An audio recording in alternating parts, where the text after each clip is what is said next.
Johannes is in Efese, predikant van die gemeente daar. Efese is daar twee uitdagings. Een uitdaging is mense wat uit die Jodendom uitkom wat sê, maar Jesus was 'n mens, maar hy kan nie God wees nie, want daar's net een God.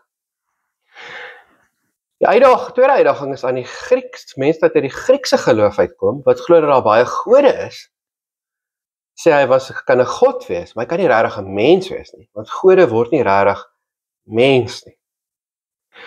So 'n groot deel van Johannes se geskrifte is om vir die mense uit die Jodendom te oortuig dat Jesus regtig God was, vir die mense uit die Griekse wêreld te oortuig dat hy regtig mens geword het. En hier sien ons die kombinasie. Die lewe het gekom en ons het hom gesien, hy het mens geword. Hy is die ewige lewe, hy is God wat mens geword het. Hy is die ewige lewe aan wie ons gevat het, wat ons na geluister het. Hy is die een wat die ware lewe gee. Hy het self gesê, ek is die weg en die waarheid en die lewe. Wat is ware lewe vir jou?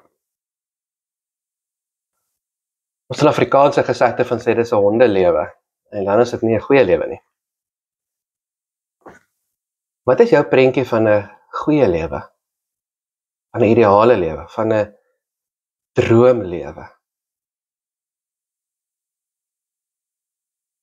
Is dit Jesus?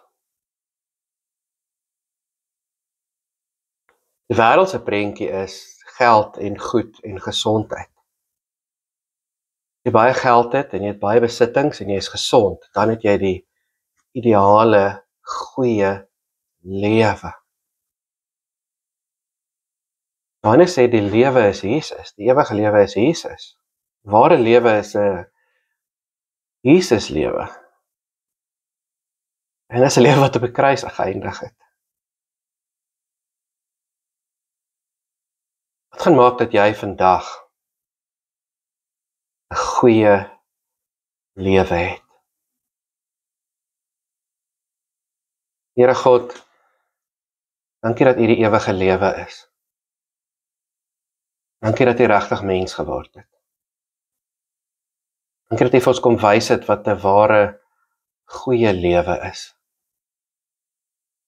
Ons kom wys het waarna ons behoort te streef en vir ons kom wys het dat dit kan gebeur. Ons as mense ware lewe kan hê. Nou al. Heer, help my om 'n goeie lewe te leef. Amen.